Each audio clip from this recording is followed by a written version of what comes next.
Hi, my name's Serafina, and I was born and raised in a religious cult in Aotearoa, New Zealand until the age of 17. I grew up behind these walls, but luckily I did most of my schooling at the local school, so I did have some interactions with the outside world. I lived in this old bus we converted to a home after living in tents for 3 years with my two brothers, my mum and my dad. This is me when I was 13 during one of our 11 weekly church meetings. This one was foot washing. We would wash each other's feet following examples set out in the Bible. My life in the cult was a mixture of a happy childhood, milking goats, pet lambs, riding horses, training sheepdog puppies, camping, swimming, running around with the other kids and being part of a community, but also being heavily indoctrinated with religious propaganda, fear, alienated from society, working hard, praying, and being raised in servitude to the cult and its leader. This scene is completely normal to me. This is the man who started the cult, a very charismatic human being who ruled with a psychotic mixture of charisma and fear, using his leadership skills for his own personal gain. Women were considered less than men.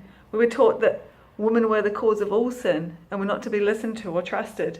Women were considered unclean when menstruating, and education was unnecessary as their primary purpose was to have babies and look after the men. This is a secret property we had in the mountains. We were taught we were going to be hunted, persecuted, and likely killed for being Christians. So we believed we would have to run and hide in the mountains. Hence the reason for the 40+ horses, a stockpile of guns and ammunition, and this secret property. I was told, and I believed, that I would die before I reached the age of 20. I always kept a backpack ready to grab at any moment, and it was always a mixture of fear and excitement at the thought of having to run, hide, and live off the land. This is me being baptised when I was 13, and here celebrating my 15th birthday in our bus. So I was born into this life, into this community. This was my home, my family, my childhood. It gave me a sense of purpose and belonging. I attended a regular public school, which was hard. I was different, so it was easy to be the target of bullying and being spat on for being part of the God Squad. Yet in the cult, I had confidence. I knew my place, I knew what the rules were, and they were very black and white. If I did this, I would go to heaven, and if I did that, I would go to hell. Yet there wasn't much room for developing my own identity in the cult, nor having the confidence to do so out of the cult either. I eventually started to question why only 350 people living in Waipara, New Zealand were the only people going to heaven, and everyone else in the world was going to hell.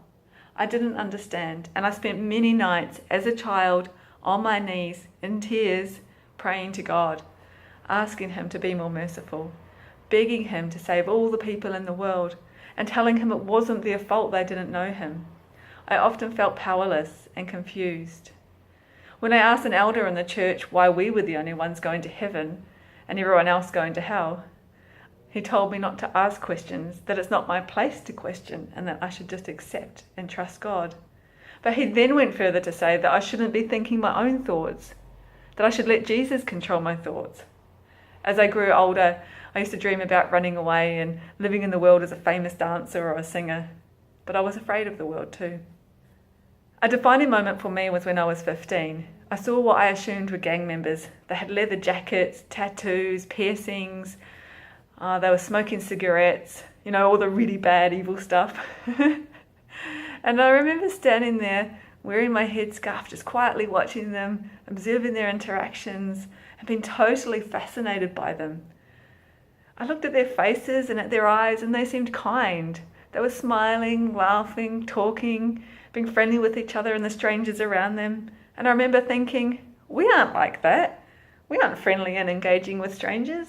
And it seemed really nice. And I wondered how we knew these people were evil. And I wondered what defined evil. Was it their clothes? Was it because they had tattoos? Was it because they smoked cigarettes? I was taught to judge that anyone who wasn't one of us was a bad and evil person, someone to be feared and not to be trusted. But as I looked, I couldn't see evil in their smiles, only kindness in their eyes and on their faces. In true cult style, it fell apart due to sexual abuse, incest, rape, you name it, which I was lucky to evade. And at 17, I still had no idea I was living in a cult. I knew we were different, but that was all.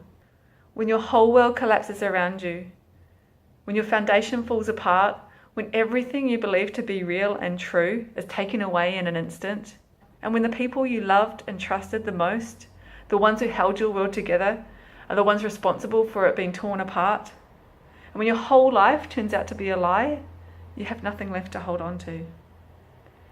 When I took my headscarf off for the first time, I genuinely expected to be struck down by lightning. I remember that day well. I'd look up, look behind me, waiting, wondering what was going to happen. But nothing happened. I felt like I had gotten away with something monumental. So I decided to try something else. I wore trousers instead of a skirt. Nothing.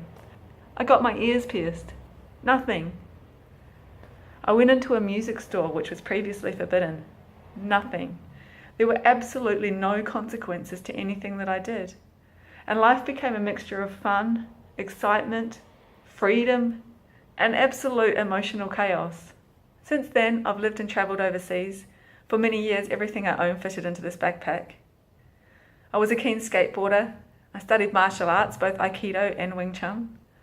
I worked in one of the 4 major banks in Australia, climbing the corporate ladder.